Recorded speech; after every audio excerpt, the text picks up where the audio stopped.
மேடி, சின்னதா சம்பவம் பண்ணலான்னு மண்டபத்துக்குள்ள வந்தோம், பெரிய சம்பவமா மாட்டிக்கிச்சு. மேடி, மேட்டர் முடிஞ்சிருச்சு. எஸ்கேப். हाँ हाँ ठीक है.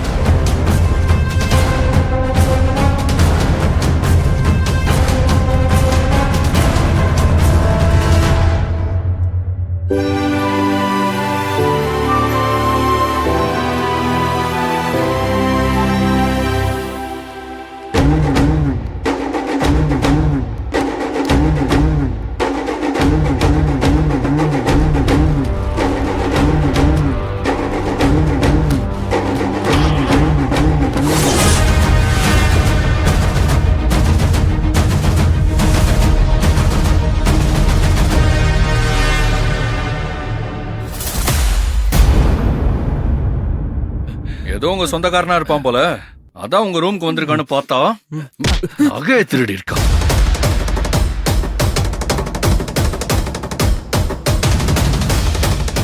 ஆரம்பத்துல இருந்தே உங்க 2 பேரோட மொழியும் சரியில்லடா. சொல்லுடா, நகையை திருடினு ஒத்துக்கடா.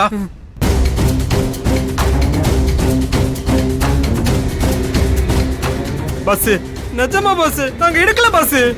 அன்பு, இவங்க 2 பேர்கிட்ட இருந்து எப்படி உண்மையை வர வைக்கணும்னு எனக்கு தெரியும்.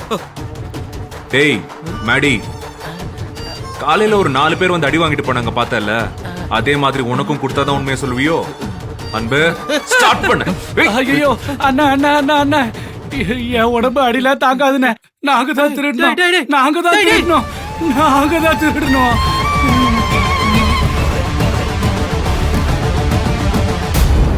டேய், ஆள் தொட்ட பூபதி, மேடியை பத்தி தப்பா பேசாதடா.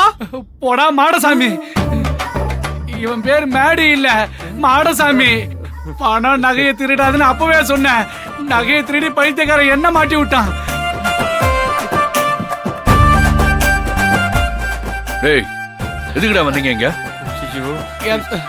எந்த கல்யாணமா இருந்தாலும் அங்க சொந்தக்காரங்களோட சொந்தக்காரங்களா இருந்து 3 வேளை நல்லா சாப்பிட்டு எல்லாரும் கூடயும் பழகி அங்க இருக்க சின்ன சின்ன பொருட்களா பார்த்து திருடுவோம்.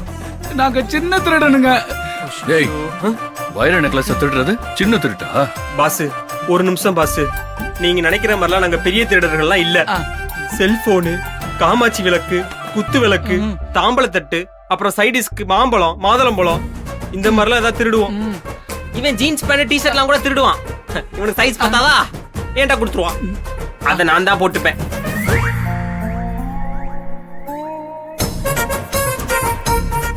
ஆனா திடீர்னு அந்த வைர நெக்லஸ பார்த்ததும் கண்ணு உறுத்திருச்சு பாஸ்.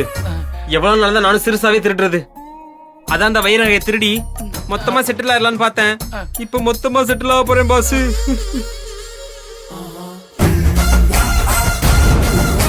நகையை திருடினதும் நாங்க இங்க இருந்து போயிடலாம் தான் நினைச்சோம். ஆனா நெக்லஸ் காணாம போனது நிச்சயமா உங்க எல்லாருக்கும் தெரிய வரும். அப்ப நாங்க மட்டும் இங்க இல்லைனா எங்க மேலதான் உங்க எல்லாருக்கும் சந்தேகம் வரும். போலீஸ் எங்களை பிடிச்சிரும்.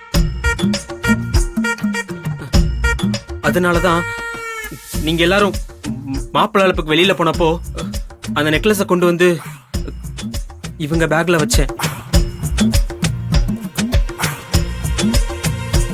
சத்தம் இல்லாம ராத்திரி எடுத்துட்டு போயிட்டு நெக்லஸ் வெளியில வச்சுட்டு ராத்திரியோட ராத்திரியா மண்டபத்துக்கு வந்து காலையில கல்யாணத்தை முடிச்சுட்டு போயிடலாம்னு நினைச்சேன். ஆனா அதுக்குள்ள இவர் கண்டுபிடிச்சிட்டாரு. ஏன்னா திருட்டு பசங்களா, இவ்வளவு பெரிய பிரச்சனை நடந்து சம்பந்தி குடும்பம் அவமானப்பட்டு நிக்கும் போது வாய் திறக்காம நின்னீங்களே, இது திருநதை விட பெரிய யோக்கியத்தனண்டா. நம்ம லவ் பண்றவங்களா திருட்டு பயலா இருக்கான், இல்லன்னா ஃப்ராடா இருக்கானே. இவங்களெல்லாம் சும்மா விடக்கூடாது. முதல்ல போலீஸ்ல இவங்களை பிடிச்சு கொடுங்க. இவன் தானா? டேய் டேய், வாடா வாடா. டேய், அங்க என்னடா பார்வை? வாடா வாடானா. ஓ, போடா.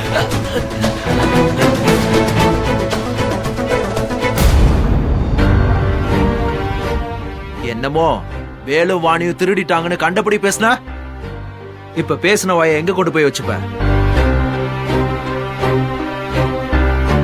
சந்தர்ப்பமும் சூழ்நிலையும் நமக்கு நெருக்கடியை தரும். அந்த நேரத்துல தான் நாம பொறுமையா நடந்துக்கணும். யாரை எப்படி நடத்துறோன்றதுல தான் நாம பண்பானவங்களா இல்லையான்றது அடங்கி இருக்கு.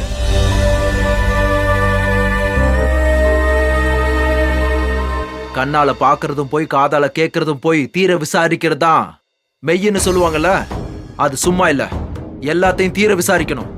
பிரச்சனை வரும்போது தான் பொறுமையா முடிவு எடுக்கணும். வார்த்தையை விட்டுறக்கூடாது. ஆனா நீ வார்த்தையை விட்டுட்ட, அவங்க மனசையும் நோகடிச்சிட்ட. நீ விட்ட வார்த்தைக்கு மன்னிப்பு கேட்டாலும் மன்னிப்பு கிடையாது. ஆனா சபைக்கு முன்னாடி அவங்கள அவமானப்படுத்தினதுக்கு நீ மன்னிப்பு கேட்டுதான் ஆகணும். கேள்றா மன்னிப்பு. சரவண சொல்றதுதான் கரெக்ட். இளங்கோ, நீ பெரிய தப்பு பண்ணிருக்க. நீ சம்பந்தி குடும்பத்துக்கிட்ட மன்னிப்பு கேட்டுதான் ஆகணும். டேய் மன்னிப்பு கேள்றா. யாரும் மன்னிப்பு கேட்க வேண்டிய அவசியம் இல்ல. நாங்க தான் மன்னிப்பு கேட்கணும். இந்த கல்யாணத்துக்கு நாங்க வந்ததே தப்பு. இவரோட சந்தர்ப்ப சூழ்நிலை தெரிஞ்சும் நாங்க இங்க வந்ததுக்கே எங்களுக்கு நல்ல பேர் கிடைச்சிருச்சு. காலத்துக்கும் இந்த கலங்கம் எங்க மனசுல இருந்து அழியாது. அவர் மன்னிப்பு கேக்குறதால எங்க மனசுல இருக்க வலி அழிஞ்சு போயிருமா? நல்ல வேலை என் அப்பா இந்த கல்யாணத்துக்கு வரல. வந்திருந்தாருன்னா நான் அன்னைக்கு ஓடி போகும்போது அவர் பட்ட அவமானத்தையும் வேதனையும் விட இன்னைக்கு ரொம்ப வேதனைப்பட்டிருப்பாரு. அதே நாங்க இந்த கல்யாணத்துக்கு வராம இருந்திருந்தா அவர் இப்படி ஒரு விஷயத்தை யோசிச்சு கூட பாத்திருக்க மாட்டாருல்ல. நாங்க இங்க இருந்ததால தானே இவ்வளவு பெரிய பிரச்சனை நடந்துச்சு.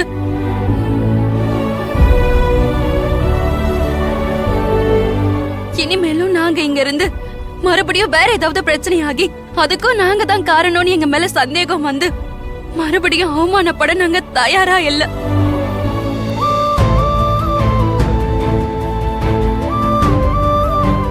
இந்த கல்யாணம் சந்தோஷமா நடக்கணும்னு ஆனந்தி கேட்டதால தான் நாங்க வந்தோம்.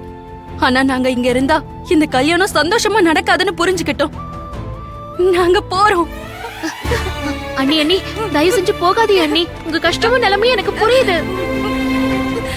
ஐயோ அண்ணி, உங்களை நம்ம குடும்பத்துல